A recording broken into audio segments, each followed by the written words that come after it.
Bem-vindos então a mais este Frente a Frente, Legislativas 22. Esta noite, dois dirigentes partidários já foram aliados na governação, mas que no último orçamento não conseguiram chegar a acordo e assim precipitaram o país nas eleições antecipadas que hoje aqui debatemos. Esta noite, RTP1, RTP3, Frente a Frente, Catarina Martins, coordenadora do Bloco de Esquerda, e António Costa, secretário-geral do PS.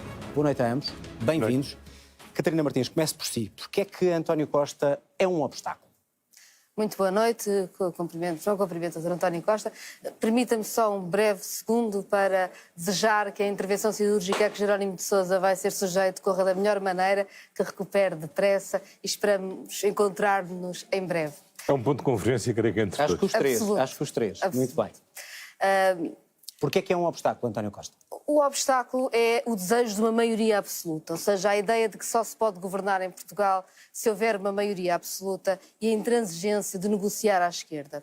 Em 2015, o Bloco de Esquerda e o PCP, com o PS seguramente, fizeram um acordo que nunca tinha sido feito antes e foi graças a esse acordo que António Costa foi primeiro-ministro. Tivemos 4 anos de estabilidade na vida das pessoas, de reconquista de direitos e de crescimento económico. Orgulho-me desse momento, voltaria a fazê-lo. E foi por isso que em 2019, embora tenha sido surpreendida com uma campanha do Partido Socialista também sobre a maioria absoluta, em que até se chegou a chamar empecilhos à esquerda, não hesitei. Em 2019, o Bloco de Esquerda voltou a propor ao Partido Socialista um acordo com base no trabalho e na saúde para responder ao país. António Costa recusou.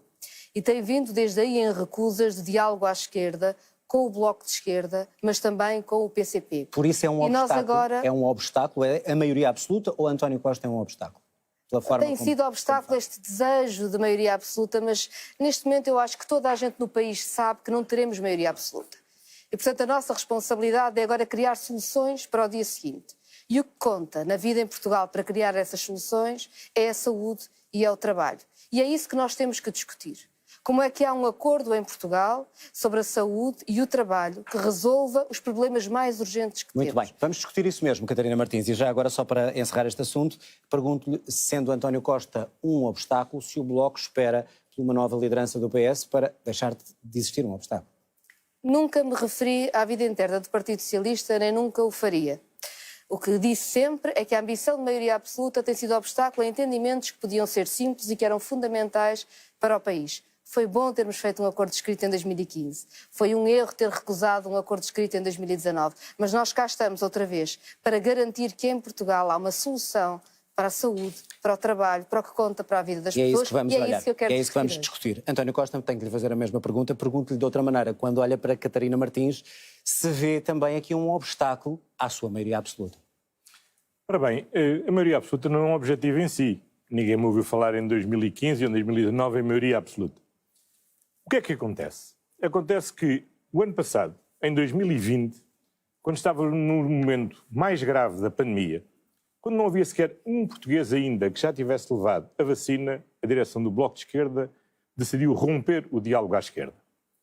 O Orçamento de Estado para 2021, que permitiu o pagamento do layoff a 100%, teve um aumento histórico do reforço do Serviço Nacional de Saúde, que permitiu alargar o prazo do subsídio social de desemprego e do subsídio de desemprego, que aumentou as prestações sociais, não contou com o apoio do Bloco. O PS teve que negociar exclusivamente com o Partido Comunista Português e com o Partido Ecologista aos Verdes. Portanto, o Bloco já rompeu, não foi este ano, já foi o ano passado. Por vontade do Bloco, o governo do Partido Socialista já tinha sido derrubado há um ano atrás. O que está em causa não é saber se há uma maioria. A questão é saber qual maioria que existe. Mas é um obstáculo a esse objetivo, António Costa? Vamos ver, o Bloco... Há 2 blocos. Há o bloco que aparece na campanha eleitoral, que é muito mel, e depois há o bloco que atua na Assembleia da República, que é cheio de fel. A realidade, vamos ver o seguinte, nós maioria vamos ter.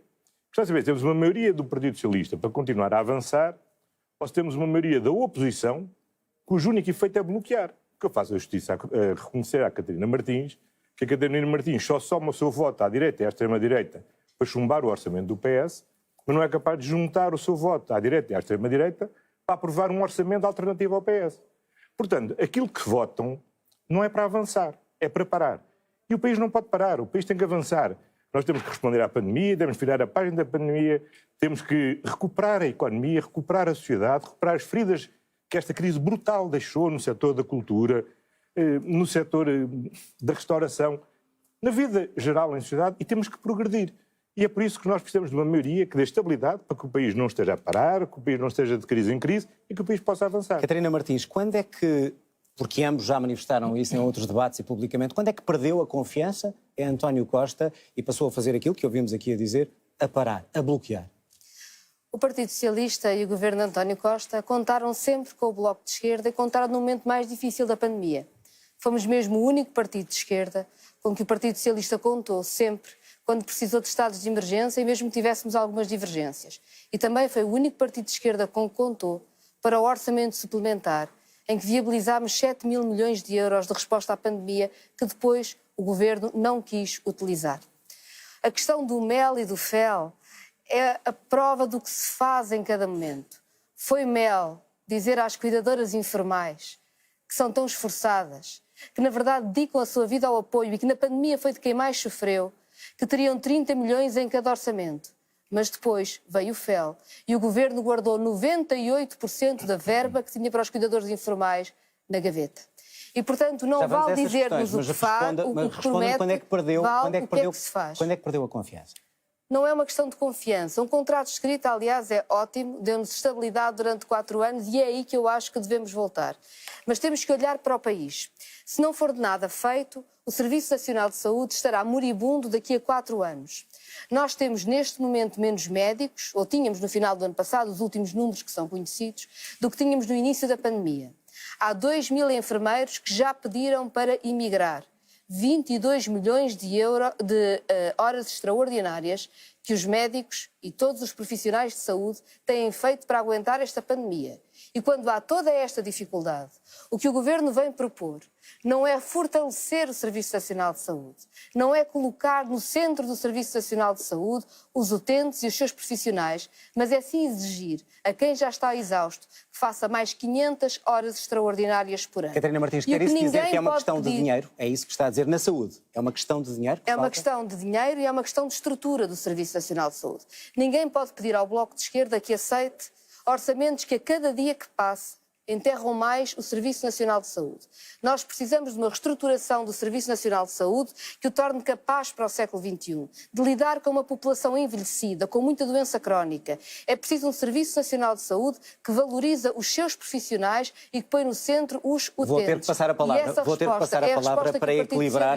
Tem negado. Muito bem, vamos então à questão da saúde. Vamos à questão da saúde. E eu, mas quero responder alguma coisa antes. Eu gostava de já agora responder à questão da saúde para encerrarmos isto.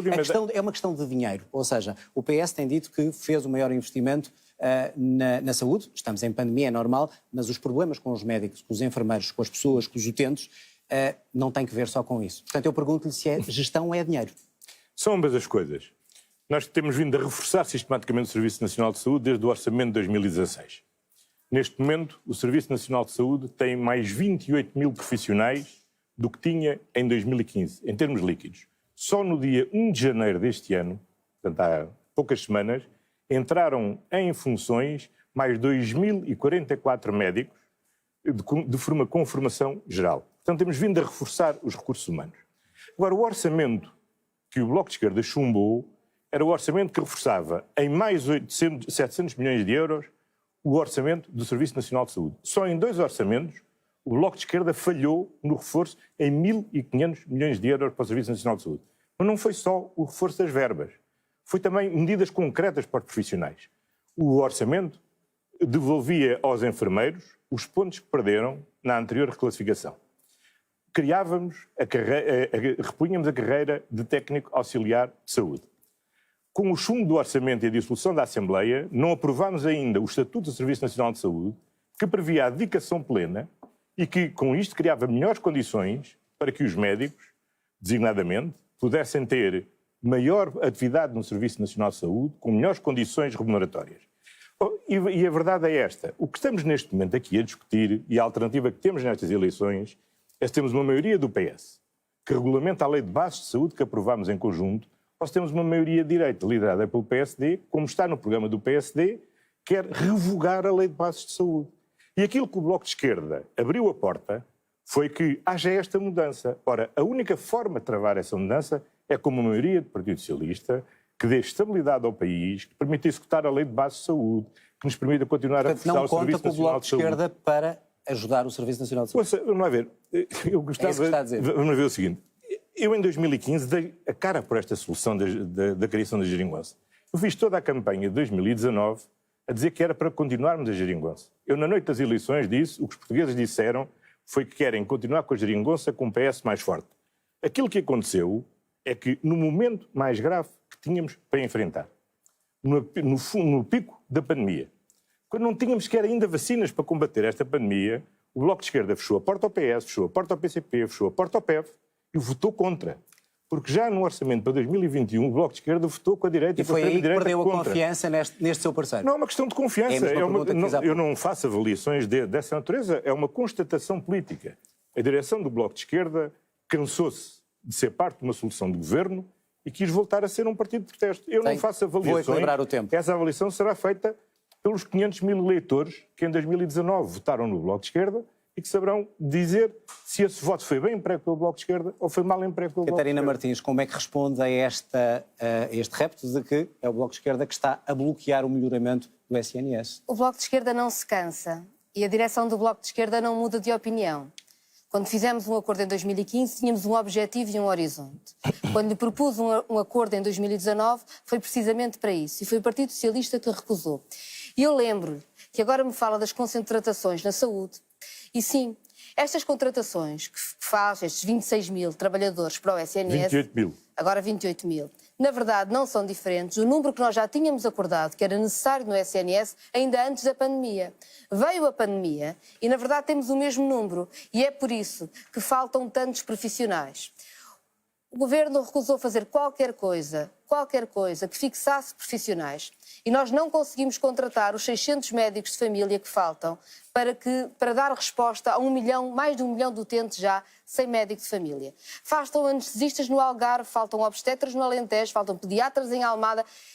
Os concursos ficam meios vazios, o Governo continua a prometer concursos que ficam meios vazios e agora, até para formar especialistas, houve dezenas de vagas que ficaram por preencher de pessoas que não o quiseram fazer.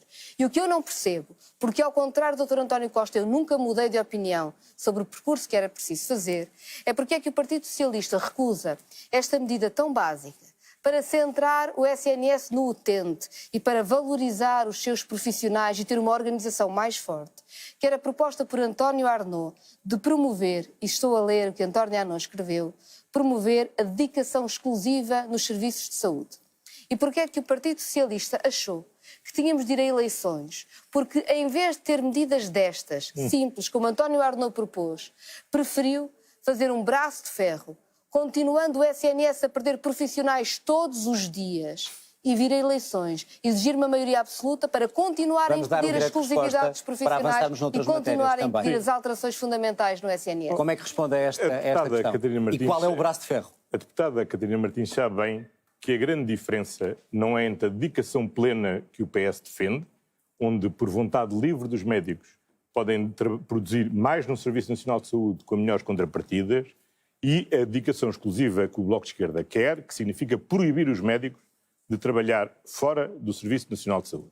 Aquilo que verdadeiramente foi impeditivo de um acordo este ano, já não estou a falar do ano passado, conhece bem quais são as razões, a deste ano foi a posição que o Bloco de Esquerda assumiu de minar a sustentabilidade futura da segurança social. Ora, nós temos que ter uma segurança social que respeite o equilíbrio entre gerações, que respeite as gerações que neste momento têm as pensões a pagamento, mas que garanta a todos aqueles que estão a trabalhar e que descontam mensalmente para a segurança social a garantia que vão ter a sua segurança social no futuro. Nós fizemos grandes progressos. Nós fizemos progressos permitindo que não haja fator de sustentabilidade para todos aqueles que começaram a trabalhar com 20 anos e têm 40 anos aos 60, para aqueles de todas as pessoas das profissões de desgaste rápido, também para as pessoas com uma capacidade superior a 80%. Agora, o que não podemos aceitar é a proposta do Bloco de Esquerda, que tinha um impacto, é difícil de estimar, mas admitindo que se só 1/3 dos 180 mil pessoas que podiam ser abrangidas pela proposta do Bloco de Esquerda, isso tinha um impacto entre quebra da receita e aumento da despesa da Segurança Social de 480 milhões de euros por ano. É verdade. 480 milhões de euros por ano, Sra. Deputada. E isto significaria um rumo brutal na segurança social. Essa foi a razão fundamental que nos impediu de chegar a acordo neste orçamento. Porque nós temos vontade de que haja acordo, mas há coisas que nós não podemos sacrificar e para nós a sustentabilidade da segurança Viraram social já a página sagrada. para a questão da sustentabilidade das pensões. Catarina Martins, de facto, o recálculo das pensões em algumas carreiras e a suspensão do fator de sustentabilidade foi um fator que o Bloco disse sempre que era algo muito importante. Eu pergunto-lhe se era uma proposta razoável, se significava perder esta receita e numa altura de pandemia. Fez sentido? Faz sentido que seja assim? Os números não são assim, já lá vou, queria só clarificar o seguinte. O Bloco de Esquerda nunca propôs uma exclusividade obrigatória e sempre um regime facultativo. O que dizíamos, e isso sim, é que quem chefia serviços não pode estar ao mesmo tempo a trabalhar num hospital privado do outro lado da rua.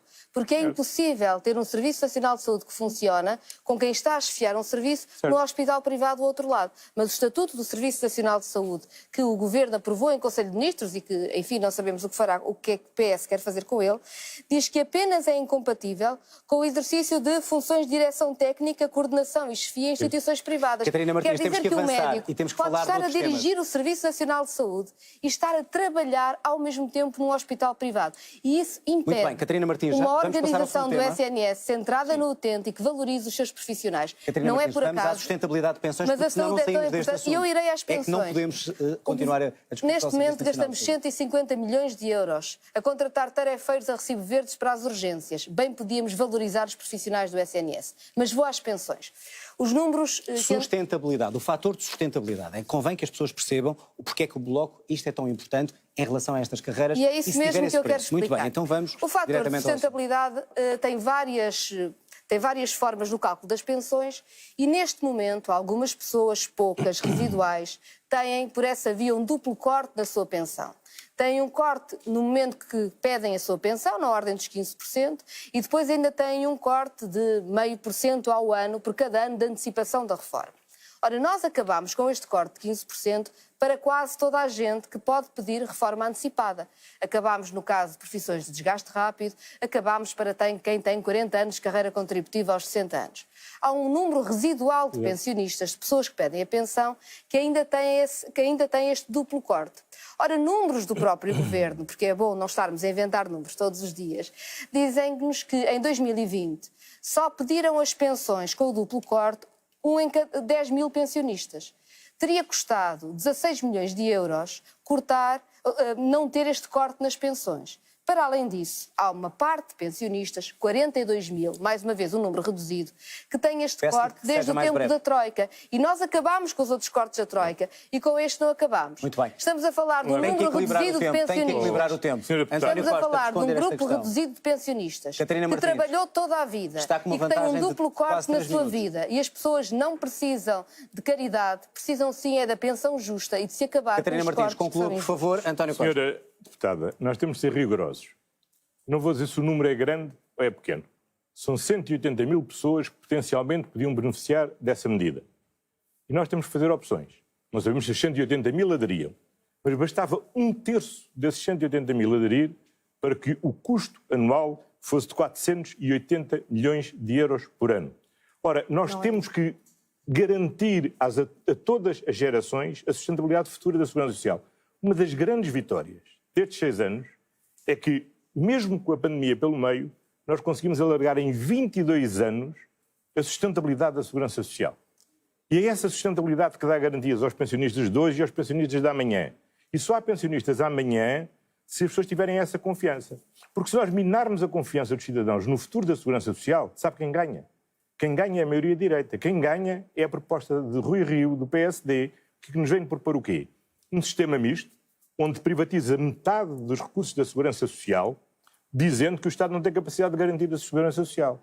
Ora, o que nós sabemos é que sempre foi privatizada a Segurança Social, quem depositou lá as suas pensões correu o risco de as perder.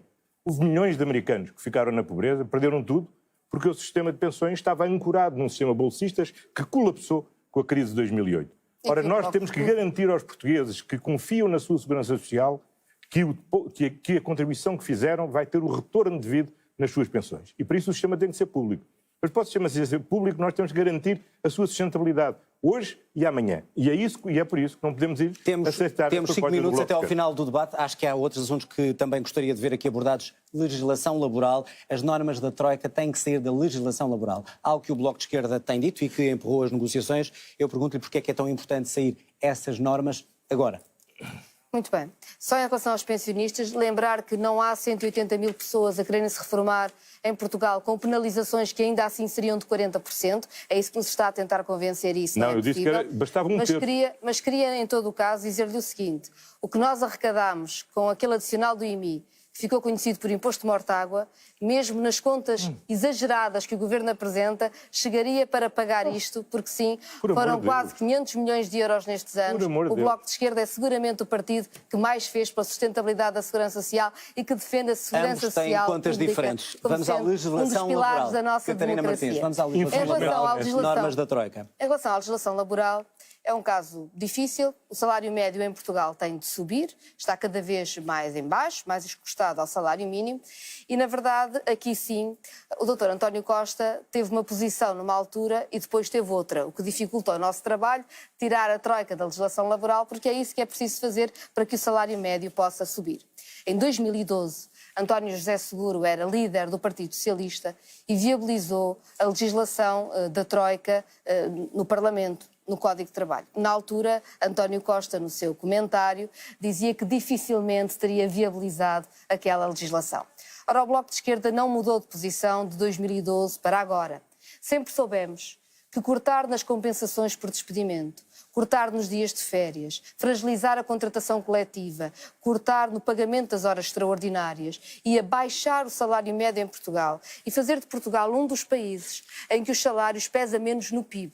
Como não mudámos de opinião... só retirando essas normas que estão... Nós não mudámos de opinião. Só para concluir. E o que propusemos a António Costa foi precisamente um acordo para começarmos a libertar o Portugal das normas que ainda pesam sobre os salários. Porque nós precisamos que as pessoas que trabalham toda uma vida sintam que Portugal é um país que as respeita e respeita ao seu trabalho. António Costa, se no passado defendeu que estas normas tinham que ser retiradas, porquê é que ainda não o fez e porquê é que isto é um símbolo de impasse? Bom, em primeiro lugar, parte das normas já foram alteradas.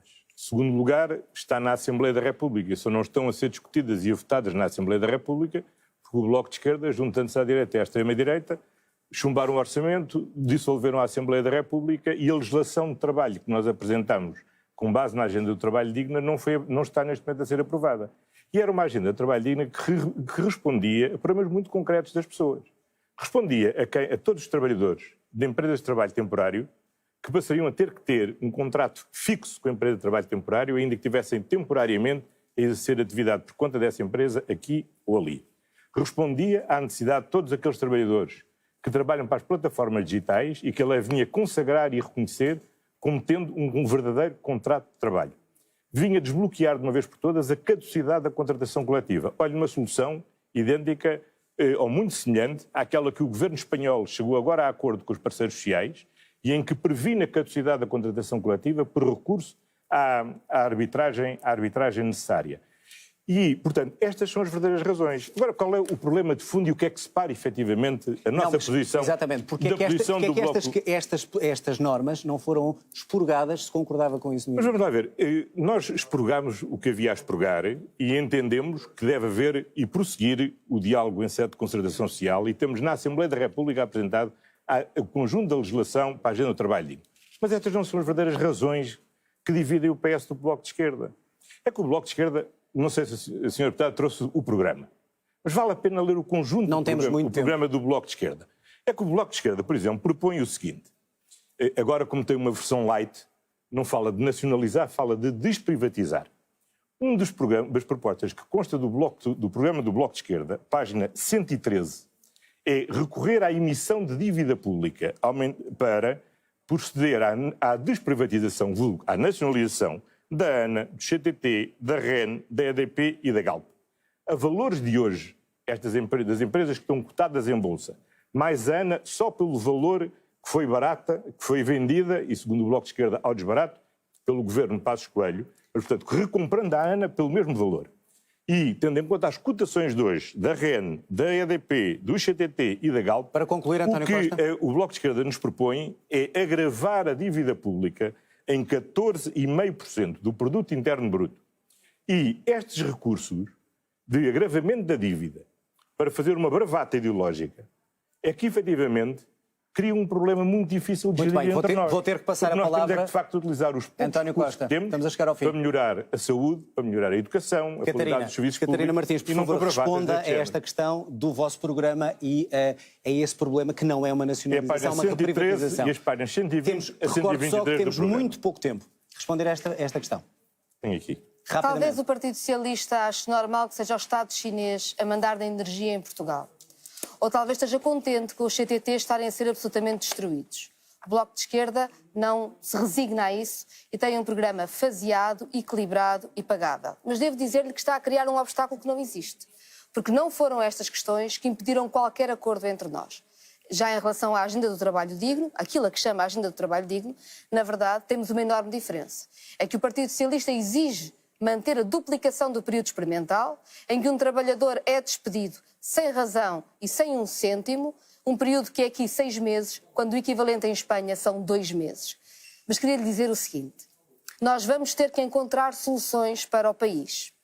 E no Bloco de Esquerda nós assumimos a nossa responsabilidade.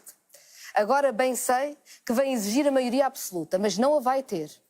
E nós precisamos, no dia 31 de janeiro, de construir uma solução que começa pelo trabalho e pela saúde. Catarina, para E concluir. com a força dos votos que tivermos. As pessoas sabem que um Bloco de Esquerda reforçado como terceira força política não se esquece do país e não falha ao Catarina nosso Martins, povo. temos que terminar. Não aceitaremos perder o Serviço Nacional de Saúde. Vou pegar nem nesse aceitamos rap. a pobreza Temos um de quem minuto para trabalha. terminar. Catarina Martins, pergunto mesmo isso que está a dizer. Então, se o Bloco for penalizado, e se isso não acontecer, e se perder deputados, e se perder votação, é também uma derrota pessoal sua? E pergunto, demite-se nessa altura? O Bloco de Esquerda está aqui para as soluções para o país, é isso que debatemos. O que debate E se com o perder? António Costa e o que debatemos.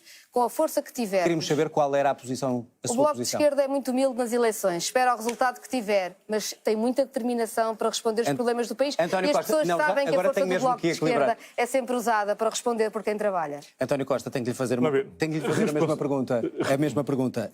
Responda rapidamente para lhe colocar a pergunta.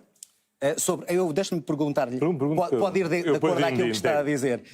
Também tem pedido a maioria estável e só com ela faz sentido governar. Recordo também que o senhor disse que os portugueses têm má memória de maiorias absolutas e não gostam de maiorias absolutas. Por isso, se não a alcançar, bate a porta à esquerda, bate a porta ao PSD ou bate o senhor com a porta? Bom, eu já disse que saio, obviamente, se perder as eleições, porque isso significa um voto de desconfiança dos portugueses. Caso contrário, estou cá para assumir as minhas responsabilidades. Não é essa a pergunta. E é de responsabilidade, precisamente. Sr. Deputado, eu lamento, mas quem, em outubro de 2020, no momento mais grave da nossa pandemia, tomou a decisão de romper com o PS, com o PCP e com o PF, falhando-nos no orçamento de 2021, não teve uma atitude responsável. E voltou a não ter este ano, quando não teve uma atitude responsável. E também não é responsável escrever um programa onde diz que tem compromissos claros e depois quer passar de levezinho sobre o compromisso que aqui se propõe. O compromisso que aqui assume é de emitir dívida pública. 30 mil milhões de euros de dívida pública.